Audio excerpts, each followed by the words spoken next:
So this is what I meant by our nice little sort of just a little bit of blade work, just sort of making a little bit of a dent, a little something for it to sit in. Now on the underside, right, before I start putting all that aerials and antennas on, because it's going to be tricky to have the model upside down and work on the underside, so I want to kind of try and get the underside done now.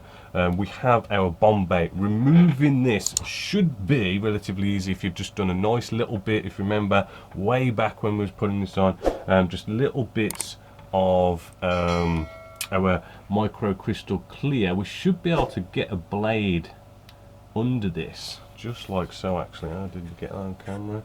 I've just managed to get a blade just under that, and we can just sort of come under, you know, let's just be careful, it should come off easy, but I'm going to just come under and just prise it up a little bit, right, and I'm going to just find another spot where it just seems to want to go in nicely, which it does there, and there you see, you know, you kind of come along, that's sort of coming up now, so let's find another spot, right, if it doesn't feel like it wants to go in nicely, you know, just move along, try a different spot.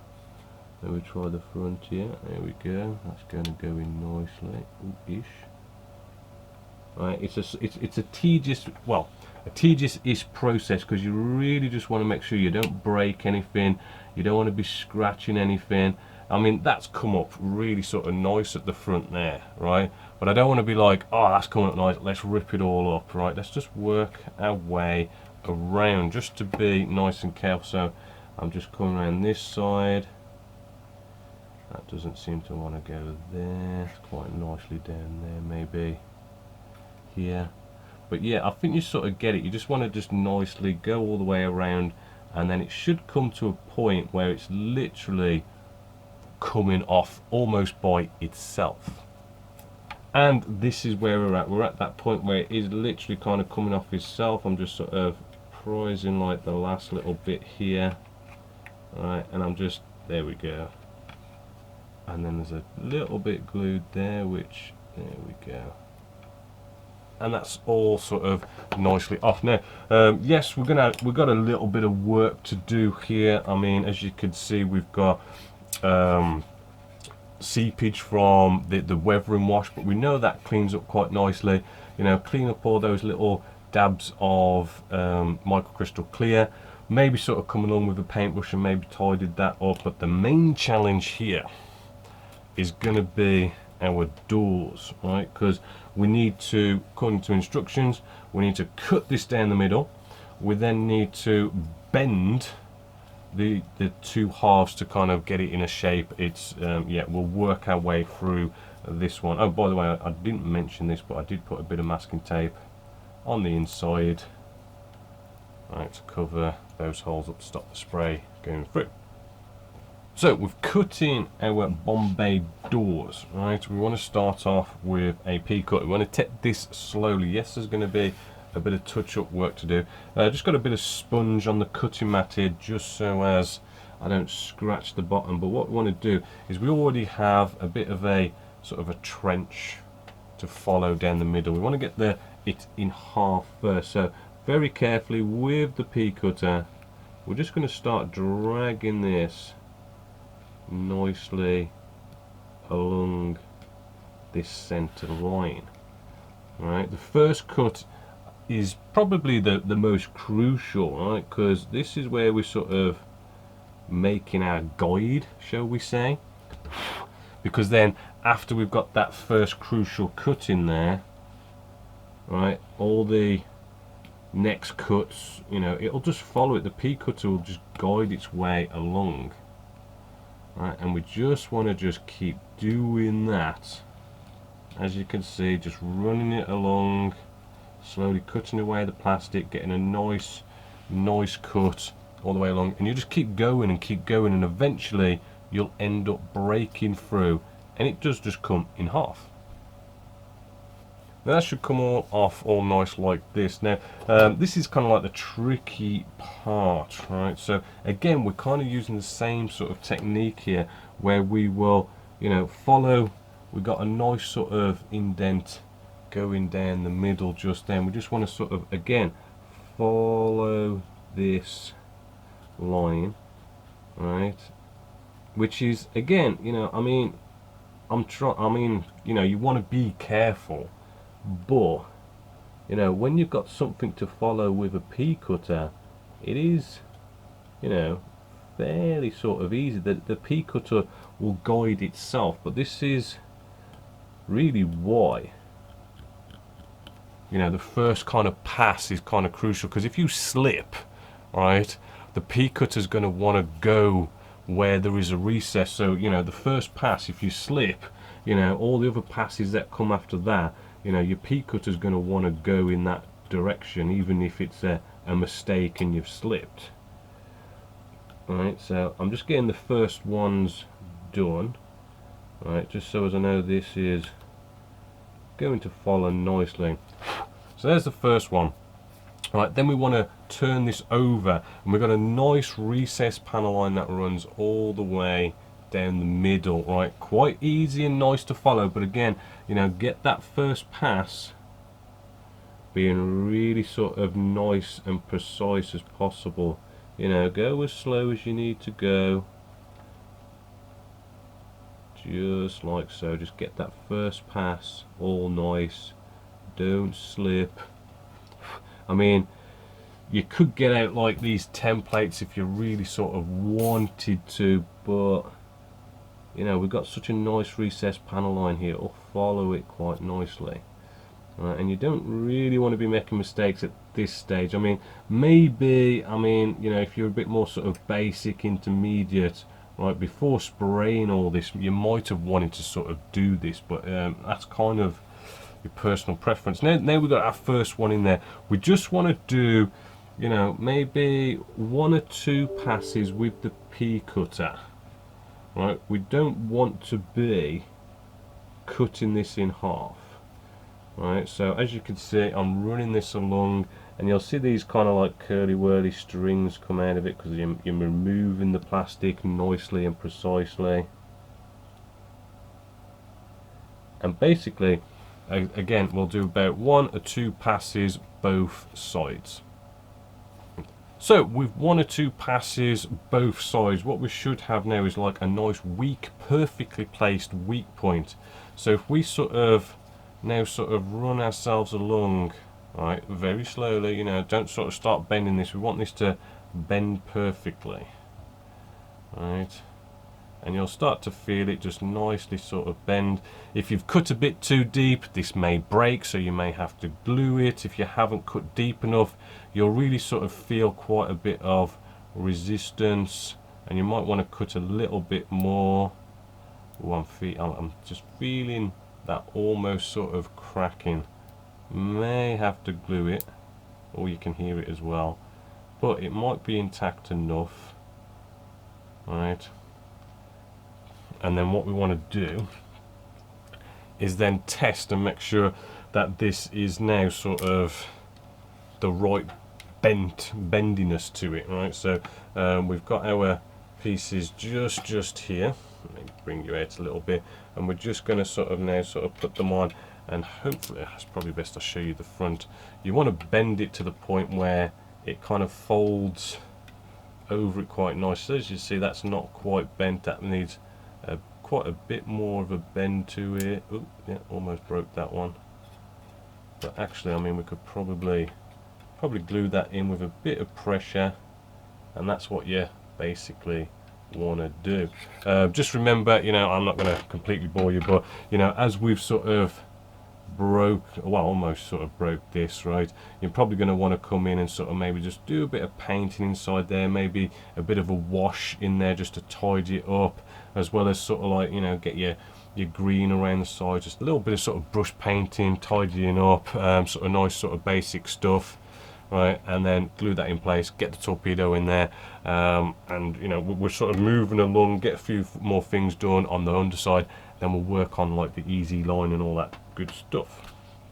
Let's move on to pretty much the last thing here, which is going to be our easy line that goes along here. Nice bit of radio equipment, sort of kind of finishes it off quite nicely. It's from this company, I'm not going to try and pronounce it, but there you go, the website's just there. Really cool stuff. This is, it's like a rubber type string. I do recommend the fine, and it really does sort of kind of, it's nice, it's fine, it really does look really good, right?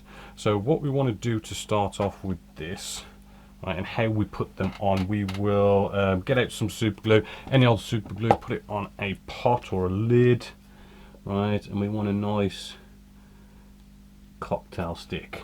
Now I have made sure, right, our little aerial type thing just here, if I just bring you in on this now because it's going to get a bit close, this just here, I've made sure that's dried, right? There's going to be a little bit of strain on it, so you want to make sure it is nice and dry. And all we need to do is we get our cocktail stick and we just want to put a little bit just on the end, right, just a tiny little bit just on the tip just there. Hopefully that'll be enough. And then all we've got to do with this first one is just place this on and hold, right, just hold, wait for that to dry, which it does pretty sort of quickly, right, and then we'll just put that out the way. Then we want to get out a blade, hopefully a nice sharp blade, and what we're going to do is on the, you know, the end we don't want, we just sort of nicely pull it so as it creates some slack, so then when we get our blade it'll cut it quite nicely, hopefully, as you can see just there. And then plain and simply, now this bit's a little bit more tricky, but it is basically taking the other end to our other point, right, we get the super glue yet again, just a little bit on there like so, yeah, and then we want to then just pull it enough so it's just not really tight but just starts to go nice and slack, and then we just want to hold it there until that glues into place, which there it is, nicely glued into place. And just as we did on the opposite end, we'll now sort of just pull this to, you know, tighten it up so that when we cut it right where we want it, it should be nice and neat. And there we go, nicely got our easy line on there, really looking cool. I've got a few little things I need to just tidy up here and there, but that's pretty much it. The only last thing I would say is get out your gloss, right, and anywhere you've done super gluing. I mean, I have used super glue to glue in our bombays, which by the way, they're all nicely in there now. I've used super glue there, and as you've just seen, I've used a bit of super glue at those 2 points. Bit of gloss, just spray where we've got that super glue, right, because super glue is going to be shiny and it's going to be more visible, but put a gloss coat on it, it mattifies it like the rest of the model and blends it in. So I'm going to finish off a few things like navigation lights and a few little odds and sods here and there, you know, and I can basically show you this fully completed. And here she is, all finished. Did those final minor little things like navigation lights and stuff, but yeah, I mean, final conclusion of this build, well, hopefully you're liking the look of it. As I've mentioned, you know, the blue seems to go well with weathering on this one. It is nice to see the pilots in there, so it was a nice addition to have those. I think it was RB Production, some resin pilots. As you can see, he's all nicely in there now, sort of getting ready to take off or something along those lines.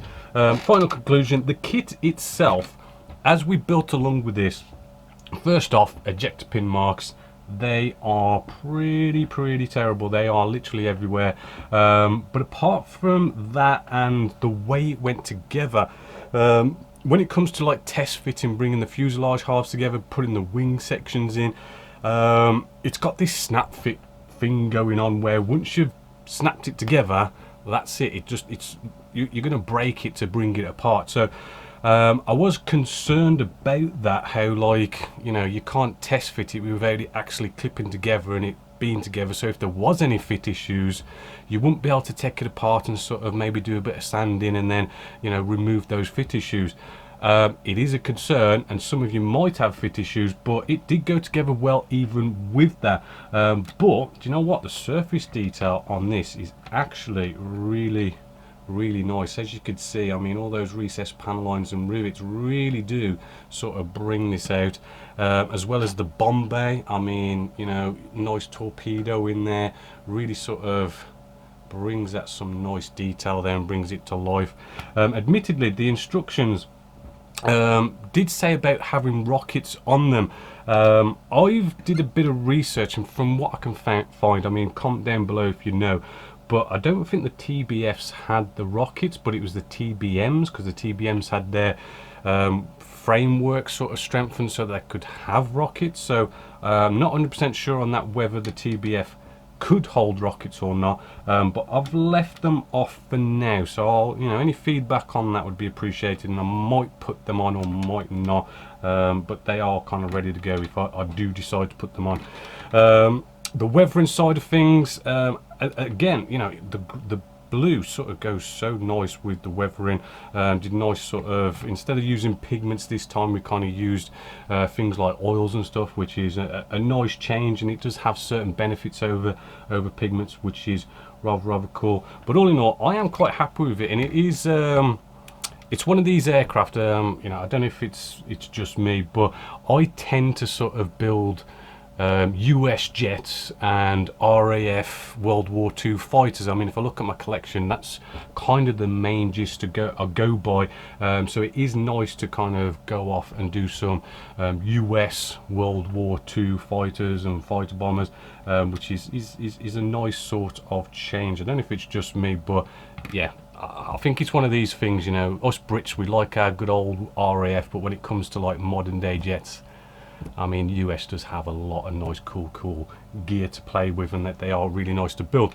So other than that, I hope you've enjoyed this step-by-step series. Hopefully you have learned a lot, and hopefully you're looking forward to what's going to be the next step-by-step, which I'm hoping to get out a P51D Mustang actually in an advanced step-by-step, but if not that, I've got another thing in mind, but I won't sort of promise you anything, because I always sort of change my mind, or people request stuff and I kind of go a different way, but I have got something cool in mind. So again, other than that, hopefully you've learned a lot and enjoyed. So as always, until next time, until the next step by step, my name is Bob Waldron, this is Genesis Models, and I'll catch you later.